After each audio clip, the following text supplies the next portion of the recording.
अस्सलाम वालेकुम students, welcome back. तो आज की वीडियो के अंदर जो है हमने कार्बोहाइड्रेट्स को एमडी कैट के लिहाज से देखना है। तो ये टॉपिक एमडी कैट के लिहाज से आप कर सकते हैं। इसी तरह फर्स्ट ईयर बायोलॉजी का जो दूसरा चैप्टर है उसमें भी जो कार्बोहाइड्रेट्स वाला टॉपिक है उस हवाले से भी इसको तैयार कर सकते हैं। तो इसको पढ़ने से पहले मैं आपको बता दूं कि पीछे एक परिंदा जो है तीतर वो बोल रहा है, तो आपने उस पर फोकस नहीं करना, आपने इस टॉपिक पर फोकस करना है। तो सबसे पहले अगर देखा जाए जो कार्बोहाइड्रेट्स हैं इनको हम कहते हैं हाइड्रेटेड कार्बन। हाइड्रेटेड कार्बन का क्या मतलब है कि इसके पास कार्बन भी होती है, हाइड्रोजन भी मौजूद होती है और ऑक्सीजन भी मौजूद होती है। जो कार्बन है उस वो 1%, हाइड्रोजन 2%, ऑक्सीजन 1%। मतलब कार्बन और हाइड्रोजन की निस्बत हाइड्रोजन डबल मिकदार में पाया जाता है। तो इसको हम कार्बोहाइड्रेट्स को क्या नाम देते हैं? हाइड्रेटेड कार्बन का नाम देते हैं, या वाटर मिला कार्बन का भी नाम देते हैं। तो एक पॉइंट माइंड में रखेंगे, जैसे कि आपके सामने C2H4O2 है, C2H4O2 एसिटिक एसिड है, इसको हम कार्बोहाइड्रेट नहीं कहते। अब आप देख सकते हैं इसको हम कार्बोहाइड्रेट क्यों नहीं कहते, क्योंकि कार्बोहाइड्रेट्स के अंदर हमेशा कार्बन की तादाद 3 से स्टार्ट होती है, लेकिन यहाँ पे कार्बन की तादाद 2 है, इसी वजह से ये कार्बोहाइड्रेट्स नहीं है। इसी तरह अगर हम मिसाल देखें C6H12O6, तो ये आपके पास ग्लूकोज का फार्मूला है। ग्लूकोज एक कार्बोहाइड्रेट है। ये कार्बोहाइड्रेट क्यों है? क्योंकि हमने कहा है कि कार्बन की तादाद कार्बोहाइड्रेट्स के अंदर 3 से स्टार्ट होती है, तो ये 3 से ज़्यादा है, 6 है, इसी वजह से ये क्या है? कार्बोहाइड्रेट्स कहलाते हैं।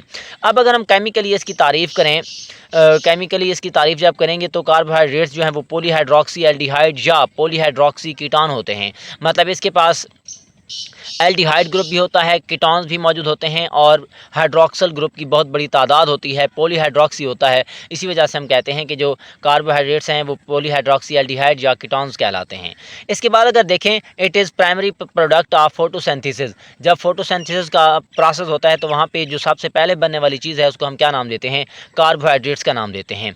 अब इसके बाद अगर देखा जाए, they are also present in conjugated form. ये कॉन्जुगेटेड फॉर्म में पाए जाते हैं। कॉन्जुगेटेड मालिक्यूल्स में क्या होता है कि दो मुख्तलिफ तरह के मालिक्यूल्स आपस में मिलते हैं, तब जो चीज़ बनती है उसको हम कॉन्जुगेटेड कहते हैं। तो आप देख सकते हैं ग्लाइकोलिपिड्स, ग्लूकोज और लिपिड्स आपस में मिले हैं, कार्बोहाइड्रेट्स और लिपिड्स आपस में मिले हैं, तो इसको हम क्या नाम देते हैं? ग्लाइकोलिपिड्स का नाम देते हैं। तो ये भी क्या है? एक कॉन्जुगेटेड मालिक्यूल है। ग्लाइकोप्रोटीन्स भी क्या है? कॉन्जुगेटेड मालिक्यूल है। तो अगर इसके बाद जनरल फार्मूले की बात की जाए, CxH2OY, तो इसका जनरल फार्मूला है कार्बोहाइड्रेट्स का। तो यहाँ पे एक्स की बात की जाए तो एक्स क्या होता है? कार्बन की तादाद है, और ये इसकी तादाद 3 से लेकर 1000 तक होती है। अब यहाँ पे अगर हम वाई की बात करें तो वाई जो है H2O की तादाद है, और इसकी तादाद एक भी हो सकती है, एक जैसी, और मुख्तलिफ भी हो सकती है। इसके बाद अगर हम बात करें, it is the main source of energy. ये एनर्जी का बेहतरीन ज़रिया होते हैं। और अगर हम इसकी एग्जांपल्स की बात करें, कार्बोहाइड्रेट्स की एग्जांपल्स की, तो आप देखें एग्जांपल जो है सेलुलोज, उसके बाद ग्लूकोज, स्टार्च जो है वो सेलुलोज, ग्लूकोज और स्टार्च कार्बोहाइड्रेट्स की मिसालें हैं।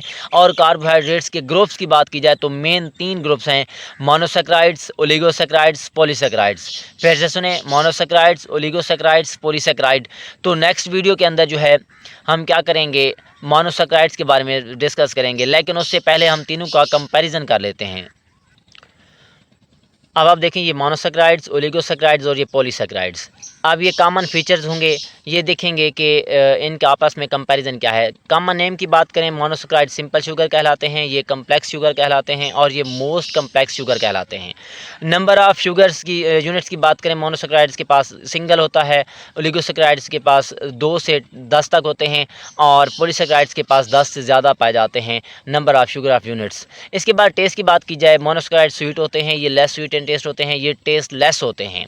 इसी तरह अगर हम बात करें सॉल्युबिलिटी एंड H2O, वाटर के अंदर हल होने की सलाहियत, ये इजीली सोल्यूबल इन वाटर होते हैं, ये लेस सोल्यूबल होते हैं, ये स्प्रेंगली बहुत ज़्यादा ही, मतलब ये ना हल होने के बराबर होते हैं, और बाज़ औक़ात बिल्कुल हल नहीं होते। हाइड्रोलाइसिस की बात करें, इनको आप मज़ीद हाइड्रोलाइज नहीं कर सकते, इनको तो नहीं तोड़ सकते, इनको तोड़ा जा सकता है, इनको भी तोड़ा जा सकता है। जो मोनोसेक्राइड है उनका जनरल फार्मूला CnH2ON, इसका जनरल फार्मूला CnH2ON-1। इसी तरह पॉलीसेकेराइड का जो फार्मूला है वो है CxH2OY। इसी तरह अगर हम बात करें क्लासिफिकेशन की, on the basis of carbon, carbon की बुनियाद पर हम मोनोसेकेराइड्स की जो है क्लासिफिकेशन करते हैं, जैसे कि ट्राइओसिस जिसके पास 3 कार्बन होंगे, टेट्रोसिस जिसके पास 4 कार्बन होंगे। On the basis of functional group, functional group की बुनियाद पर भी हम इसकी क्या करते हैं, क्लासिफिकेशन करते हैं।